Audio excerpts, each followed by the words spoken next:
Hello, you guys, and welcome back to Sunshine for the Soul. Thank you for stopping by and hanging out with me today. So we're continuing for the month of October our Edgar Allan Poe series, and today we're going to take a look into the Divine Feminine's heart space, into the 4 chambers of her heart. 4 cards reflect these 4 chambers and the energy within them. The spread will help us determine what the Divine Feminine's passion is and what holds her back from pursuing her true desires. Now we've taken a look at the Divine Masculine's heart space. I thought it only fair that we take a look at the Divine Feminine's heart space. So you guys, this is a really weird reading right from the get-go. I pulled your 4 cards, 4 chambers of the heart. I got 4 major arcana, all in the reverse. We've got the World card as the challenge or the fear, but in the reverse. We've got the passion is the Empress card, but it is in the reverse. We have got Catalyst, the strength card, in the reverse, and we've got your path home is the Death card in the reverse. I have never had a reading that was all major arcana and all in the reverse like this. Grab your cup of tea, get comfy. We're going to get into a tale of the tarot and see what is going on in the Divine Feminine's heart space. So as we look at this World card, it's card number 21, and in the Edgar Allan Poe tarot deck we see a knight. He is on his horse, he's in his full protective armor, and he is headed, you can see the horizon, but he's headed to this castle, right? He's taking action. He's on a mission. The World card is about success and completion. It's about fulfillment. It's about world travel, new beginnings. It's everything to do with harmony. All the pieces of the puzzle come together and you're able to create this new world. Now, the Divine Feminine in this first chamber of her heart, the energy that we're seeing here is delays, procrastination, frustration, stagnation. The Divine Feminine does not see completion, achievement, resolution, fulfillment, and new beginnings and harmony. She sees the separation. She sees the fact that she's not with her Divine Masculine. She sees the stagnant energy.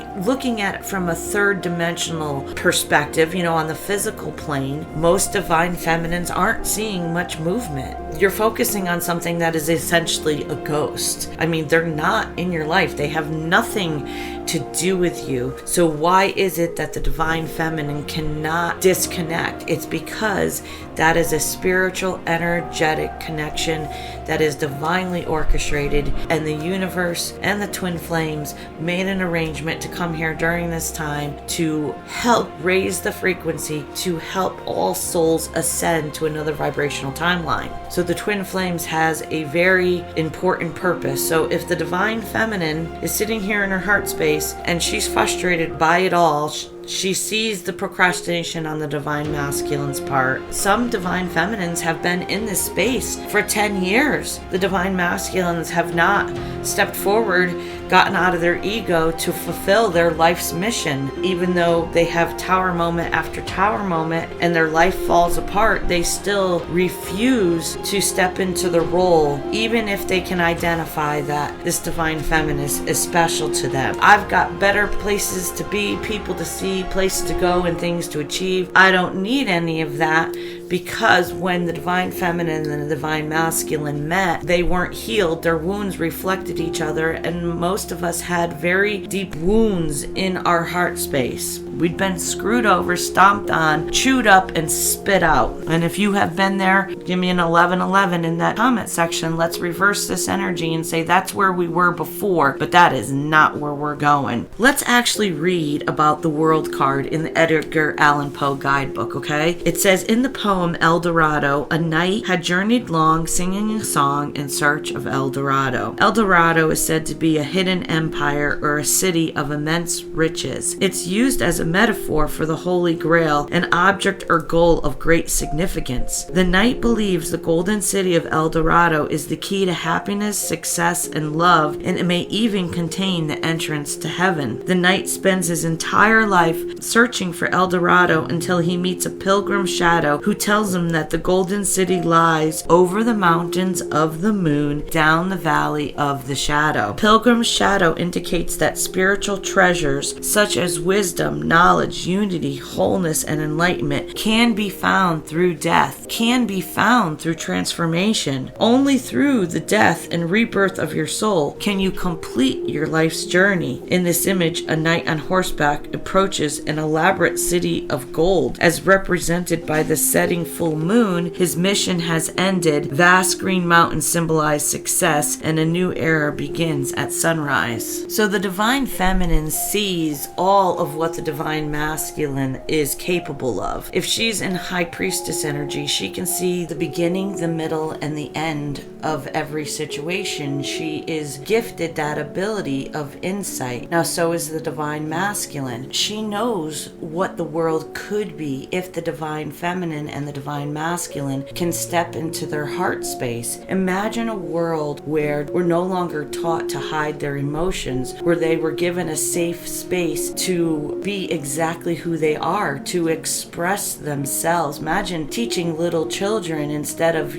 don't cry, don't cry over spilt milk. Imagine listening and embracing their emotions of what they're feeling instead of having them suppress them. Imagine what a world could be if we lived in our heart space and not in our minds. So we're seeing here that the divine feminine's challenge is she sees the world of what it could be. She's trying not to focus on the delays, the procrastination. She's trying not to be frustrated with the stagnant energy that she feels in the divine masculine connection. And her passion is being the empress. She doesn't want to be in procrastination. She doesn't want to be in disharmony. She doesn't want to see no progress. We know how important it is for the twin flames to step into their heart space. They are going to lead the way in divine connections, showing how couples can live in unconditional love for each other with honor and respect and loyalty, and hold a safe space for each to express themselves. So in her two chambers,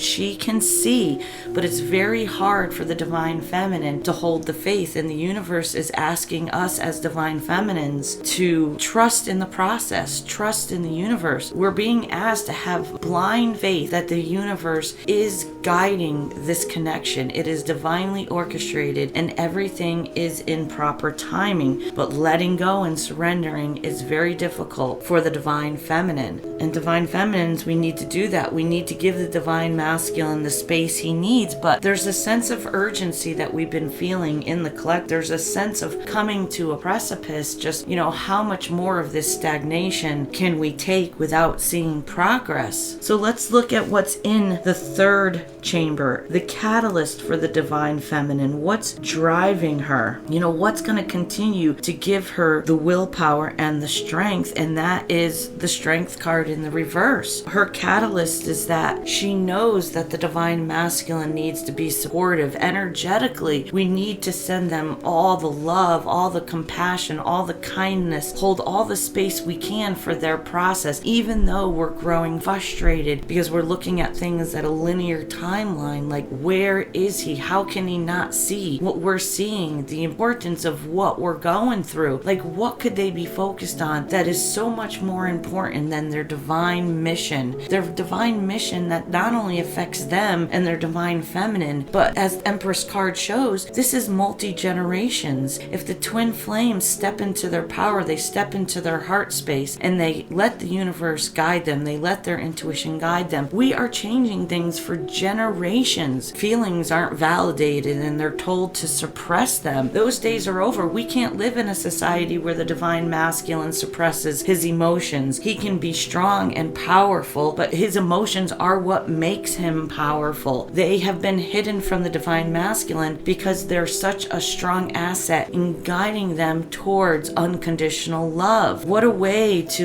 separate and make disaster out of marriages and relationships, is to suppress express your emotion. Edgar's Telltale Heart, you see a divine feminine riding a lion in this card. And again, you see the castle in the background. We've got two cards of people trying to reach the castle. There's an infinity symbol on the bottom here. So Annabelle Lee is strength because she has had such a powerful influence over Edgar Allan Poe's emotions. Her gentle demeanor has subdued the lion. Her subtle control has tamed the beast. And although she has died, her enchantment remains unbroken. Time or space cannot change how the divine feminine feels about her divine masculine. She knows what an important connection that she has with this divine masculine. This is not gender, this is energy. So reverse the roles as they fit for you. Now, Poe never wanted to leave Annabelle Lee's graveside. He writes, "And so all the night tide I lay down by the side of my darling, my life and my bride, in her sepulchre there by the sea." So in her tomb, he would go there every night and he would lay on the grass just to be close to her, even though she had passed away. After her death, the very thought of her still dominates his life. So even though the divine feminine and the divine masculine are not in union in the 3D physical plane, it doesn't mean that their thoughts are not about each other. It's impossible to deny your connection to your twin. It's impossible to break bonds. It's impossible to cut energetic cords. You know, I personally have tried to walk away from the twin flame connection multiple times, and when I do, all I do is get bombarded more and more, like the universe is reminding me, no, this is something you can't walk away from. It doesn't matter how difficult it is, because you still feel that attachment, that core frequency that you both carry in your souls matches. So there's no denial of it, and there's no getting away from it. Now, the divine masculine has been in a state where he has been denying it. He doesn't want to take a look at it, whatever his reasons are, whether he feels like he's not worthy or he doesn't have enough to offer. He has put it on the back burner of something he doesn't want to deal with. Once again, bearing his emotions, not bringing it to light, not addressing it. He's following the same old patterns that he's been taught to do. And the divine feminine knows that there is strength that needs to be found instead of fear and aggression and anger and doubt. You know, the catalyst should be love, unconditional love, finding the strength to be patient and gentle and persistent. And divine feminines, you're strong enough to face any challenge, but your situation demands you do it with dignity, patience, and maturity. So the divine feminine is trying to find the strength to hold the line, to hold the frequency, to hold the belief and have the faith that everything is going to be aligned in divine timing.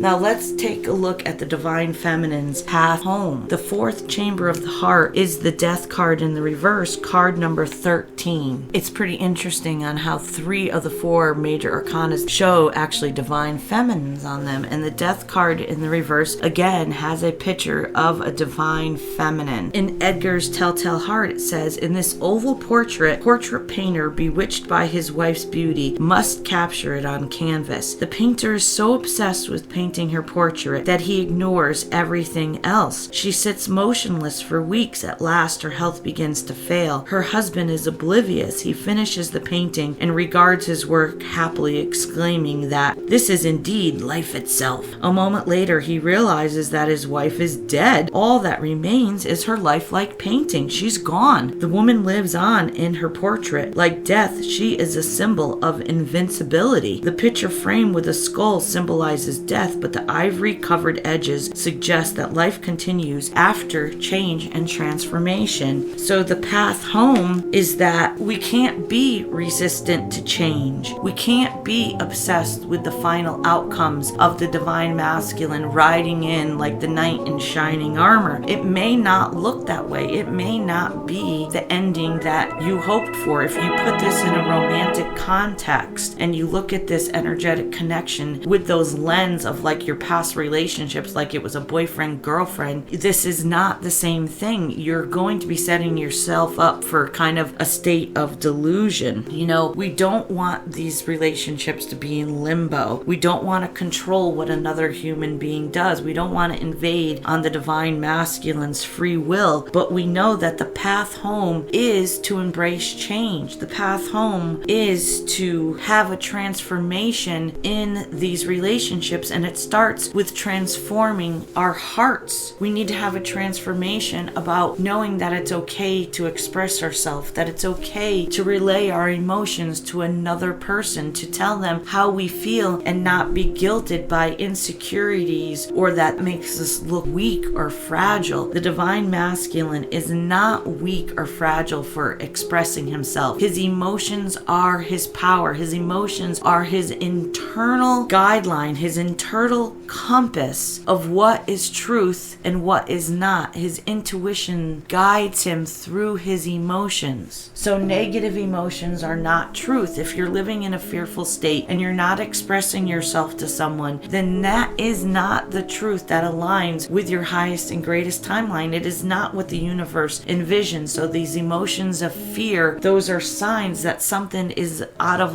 alignment with you. So if we look and we sum this up, we've got the World card in the reverse. The challenge or fear is the procrastination, the frustration, the stagnation. It's overcoming this stuck, blocked energy of the divine masculine, stepping into his heart space. Now, if you look at the divine masculine reading that's posted along this one with the same thumbnail, the divine masculine in that reading is taking steps. They were making progress forward, but in this reading, the divine masculine, her passion, again, the Empress in reverse, is about the procrastination, the state of lack, the disharmony, the not moving forward. Her passion is moving things forward. Get out of this stuck block energy. No matter how you have to sit down and resolve these issues or talk about what it is that's going on between the two of you, don't look at it in the romantic sense. Look at it as, okay, there's an energetic connection. We know, you feel in your gut and you know with every cell in your being that this matters. So by neglecting it and ignoring it, all you're doing is creating more blocked energy, and you're stopping the progress of your own ascension. You're stopping the progress of the ascension of all the souls that are on the earth right now that are trying to move into this higher frequency and hold that frequency. Trying to find the strength is the catalyst. Find the strength to hold on, divine feminines. Divine masculines, find the strength to step into who you truly are. You're an emperor. You're a warrior. You're a being of light. Your divine feminine is going to match you in every way. She's not going to belittle you. She's not going to make fun of you. She's not going to make you think that you are less worthy. She's not going to leave you. She is bonded to you. You have an energetic soul frequency that matches. There is no escaping that frequency. And your path home is to allow the transformation to happen. This is 4 major arcana. This is the universe saying loud and clear through the chamber of the divine feminine's heart that something has to change. It is time for change. It is time for us to embrace walking into a new frequency that is going to change everything about our lives. It's going to change everything about our communities.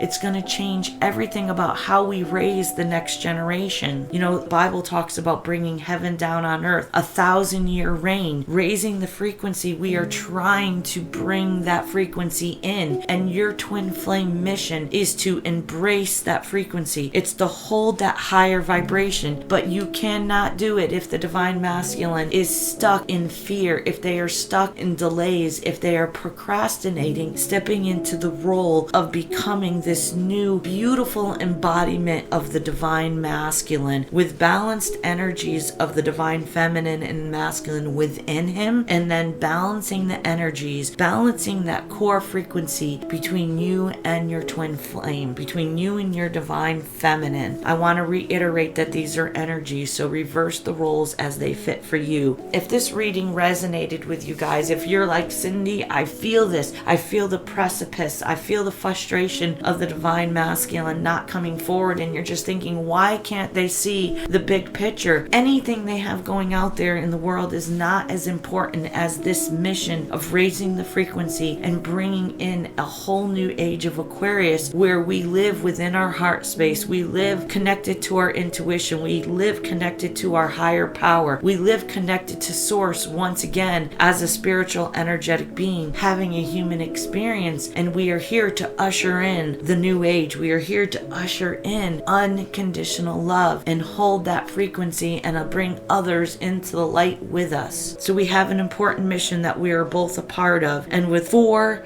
major arcana, 4 major arcana in the chambers of the heart space, you know how serious this is to the divine feminine. It's not jokes, it's not games, it's not fooling around, it's not strategizing. This is all hands on deck. We have a mission to fulfill, and we need to step out of our comfort zones. We need to step out of the fears of change and transformation and embrace them. We cannot bring in a new world of unconditional love if we stay stuck in the same old patterns and the same old beliefs, and if we stay stuck in fear, and if we stay stuck in that fear of change. And these Edgar Allan Poe series coming up, check out my Friday the 13th readings, where we're looking at what fear in our lives can we draw attention to, what can we put the light on that we need to process, that we need to transmute those energies so we can step into our power. Divine masculine, divine feminines, you are extremely powerful beings. You chose this mission. You chose to come here specifically for this. You chose to step into that hero mode and hold the light, and you're giving the opportunity to wear your cape. You're giving the opportunity to become everything you ever imagined you can be. But you're not going to get there if you do not embrace change, and if you do not embrace what it is you're feeling in